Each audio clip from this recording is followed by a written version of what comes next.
The reason why I decided to come to Project Veritas is because people need to know what's actually going on with Google. There's this facade about what they're doing, but what they're actually doing, what the employees are actually seeing inside the company is different. But the reason we launched our AI principles is because people were not putting that line in the sand, and they were not saying what is fair and what's equitable. So we're like, well, we are a big company, we're going to say it. People who voted for the current president do not agree with our definition of fairness. They're not they're not an objective source of information. But then there are teams which are called ML fairness. ML fairness, the teams? Fairness, like, you need to be fair. And we're also training our algorithms, like if 2016 happened again, would the outcome be different? They are a highly biased political machine that is bent on never letting somebody like Donald Trump come to power again. 2020 is certainly on top of, now my old organization, Trust and Safety, is top of mind. They've been working on it since 2016 to make sure we're ready for 2020. This is a Goliath I'm but of David, trying to say that the emperor has no clothes. He got called in front of Congress multiple times. They can pressure us, but we're not changing. Being a small little ant, I can be crushed, and I'm aware of that. But this is something that is bigger than me. This is something that needs to be said to the American public. Elizabeth Warren is saying that we should break up Google. And I love her, but she's very misguided. That will not make it better, it'll make it worse, because now all these smaller companies who don't have the same resources that we do will be charged with preventing the next Trump situation. It's like a small company cannot do And it's that. like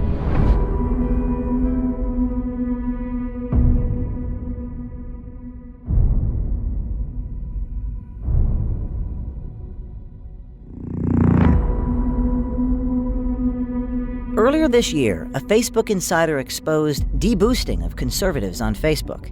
That insider inspired someone at Pinterest to come to Project Veritas with his story. Last week, we released a report from the Pinterest insider Eric Cochran detailing censorship of pro-life and Christian content. The tech companies can't fight us all. Today, we bring you a Google insider, a brave man who came forward and brought us a story that will scare you. I think sunlight is the best disinfectant, and people need to start asking questions. A couple weeks before the Google insider came forward, Project Veritas secretly recorded with Jen Janai, a Google executive. Janai talks about making sure when people search for things through machine learning algorithms, Google's political agenda is always present. We all got screwed over in 2016. Again, it wasn't just us, it was like people got screwed over, the news media got screwed over, everybody got screwed over, so now we're rapidly being like, what happened there? How do we prevent it from happening again? Right after Donald Trump won the election in 2016, the company did a complete 180 in what they thought was important. Before, they thought self-expression and giving everyone a voice was important, but now they're like, hey, there's a lot of hate, and because there's a lot of hate and misogyny and racism, that's the reason why Donald Trump got elected. And so we need to fix that, and we need to start policing our users, because we don't like to have an outcome like that. We don't want to have an outcome like that to happen again. Yeah, let's talk a little about that. Tell me more about what you observed at these meetings right after Trump was elected. Who said it? What was said exactly?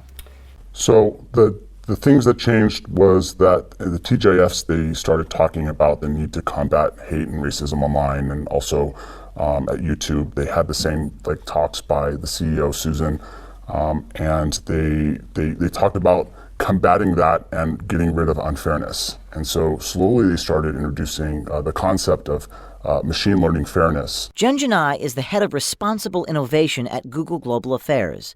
She determines policy and ethics for machine learning, or artificial intelligence. What we've learned is that AI is increasingly what Google Search is all about. The reason we launched our AI principles is because people were not putting that line in the sand, and they were not saying what is fair and what's equitable. So we're like, well, we are a big company, we're going to say it. Where my definition of fairness and bias specifically talks about historically marginalised communities, and that's what I care about. Communities who are in power and have traditionally been in power are not who I'm solving fairness for. Our definition of fairness is one of those things that we thought would be obvious and everybody would agree to, and it wasn't. There are the same people who voted for the current president do not agree with our definition of fairness. Fairness is a dog whistle. It does not mean what you think that it means, and you have to apply double think in order to understand what they're really saying. And what they're really saying about fairness is that they have to manipulate their search results so that it gives them their political agenda that they want. And so they have to rebias their algorithms so that they can get their agenda across. You know, to unpack everything that she's saying that she wants the algorithm to be fair to a hand-picked representative of that community, means that what she's trying to do is she's trying to sell you a product that is not objectionable. What she's trying to do is she's trying to sell a product that's not objective, that doesn't represent the will of its users, but instead represents the will of a group of people making decisions behind the shadows. So what did you find inside Google that was related to this idea of fairness? What I found at Google related to fairness was a machine learning algorithm called ML Fairness, ML standing for machine learning. And fairness meaning whatever it is that they want to define as fair. You could actually think of fairness as unfair because it's taking as input the clicks that people are making and then figuring out which signals are being generated from those clicks and which signals it wants to amplify and then also dampen.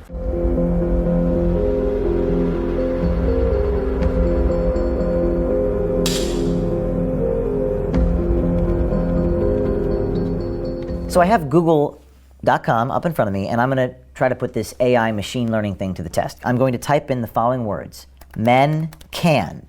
And I see men can have babies, men can get pregnant, men can have periods, men can cook. Do most people search for that stuff, or what is the company doing internally? No, people aren't searching for this. This is literally coming from source of truth databases that they've selected represent the truth and that they are pulling this information from. And then we try it again with, let's try this with women can. I see women can vote, women can do it, women can do anything, women can be drafted. Yes. That seems a little interesting. So all these examples are part of the social justice narrative, right? And so the sources of truth that ML Fairness is selecting from to amplify are saying these keywords. And so because that source of truth has been vandalized, the output of the algorithm is also reflecting that vandalism. Project Veritas also received a trove of confidential documents from within Google. This document is about algorithmic unfairness. It reads, quote, "For example, imagine that a Google image query for CEOs shows predominantly men. Even if it were a factually accurate representation of the world, it would be algorithmic unfairness," unquote. Gaurav Gite, a Google software engineer, independently verified the thesis of this document. But then there are teams which are called ML Fairness. ML Fairness, the teams? Fairness, like, Yeah. you need to be fair. Yeah. So they're trying to modify the model such that even if the data for female CEOs is It's low. It's low. This kind of balances out. It still balances out. Now, this is a confidential document, correct? Yes, This is not a document that Google has come out and admitted that this is their process. that's correct. And in this document, it says, I'm going to read from it. In fact, if you brought this up without the document, they would say that this is a conspiracy theory. Wow. So then they wouldn't admit this publicly. They would never admit this publicly. In this document, it says, in some cases, it may be appropriate to take no action if the system accurately affects current reality, while in other cases, it may be desirable to consider how we might help society reach a more fair and equitable state via product intervention. What do they mean by that? So what they want to do is they want to act as gatekeepers between the user and the content that they're trying to access.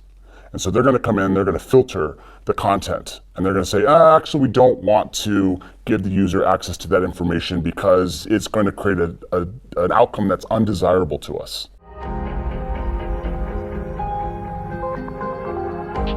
So this was an internal-only Google document, which says the goal is to establish, quote, a single point of truth for definition of news across Google products, unquote. What does this mean? When they mean single point of truth, what they mean is alignment with the narrative. And so the narrative is manufactured by establishment players. And what they're looking to do is they're looking to boost authoritative content.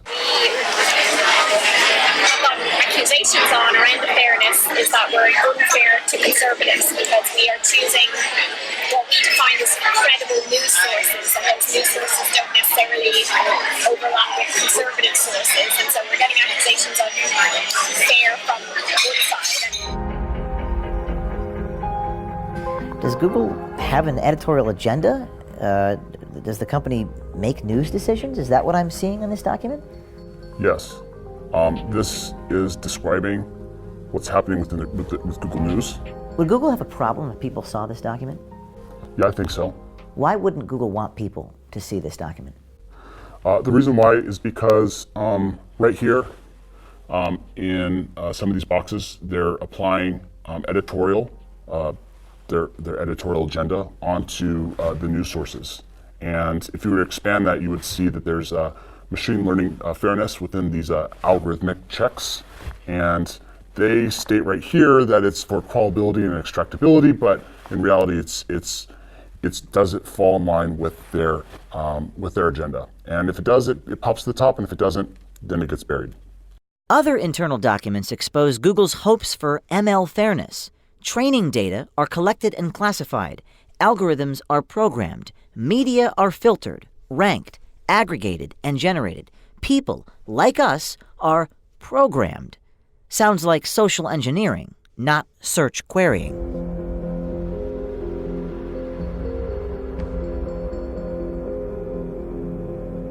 Google's power has become a political issue, with politicians on both sides of the aisle debating whether antitrust legislation or other regulations and controls are in order. We got called in front of Congress multiple times, and we've not shown up because we were like, we just know they're going to just attack us. Like, we're not going to change our response, we're not going to change our mind. There's no point in just sitting there being attacked for something that we know we're not going to change. Like, they can pressure us, but we're not changing. But we also have to be aware of what they're doing and what they're accusing us of. Like I said, like, they could just, like Elizabeth Warren, even I love her, but she's also saying, like, you just have to break up Google and that will solve everything. You have to what? Elizabeth Warren is saying that we should break up Google. And, like, I love her, but she's very misguided. Like, that will not make it better, it'll make it worse, because now all these smaller companies who don't have the same resources that we do will be charged with preventing the next Trump situation. It's like a small company cannot do. And it's like the White House won't play a role in making things more fair, so people are holding us accountable to fill in the gap of what should be done. Right now, there's a lot of chatter in Washington, D.C., antitrust discussions and legislation being mentioned about breaking up Google. How do your bosses or the people that you work with inside of Google feel about that? For the most part, they're ignoring it. To them, it's not even happening. They don't see it as a real threat because it's something that's already happened before and passed. She just said what Google's really thinking, and they won't say in public. But she just said, you know, what a lot of us see and know to be true. And you guys just got her, and she just said the truth. They're not objective piece. They're not an objective source of information. They are a highly biased political machine that is bent on never letting somebody like Donald Trump come to power again.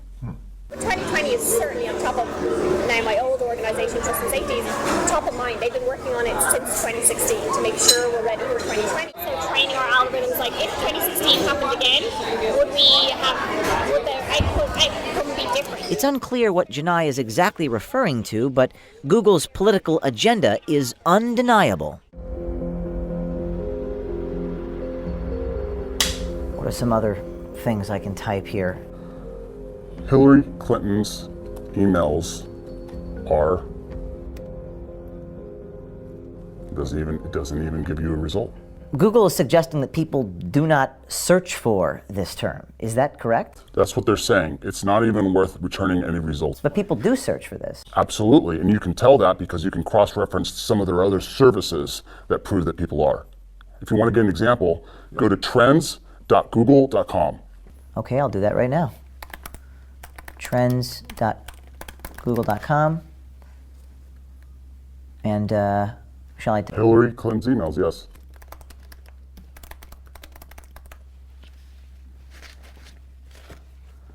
Okay, and set it to the last 5 years.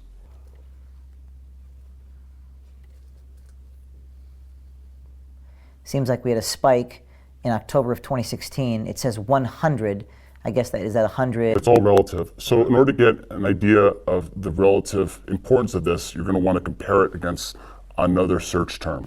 Let's type in Donald Trump's emails. Okay. Show me what I'm looking at here. So what we see right here is relative to the search term of Hillary Clinton's emails, Donald Trump's emails has no search traffic.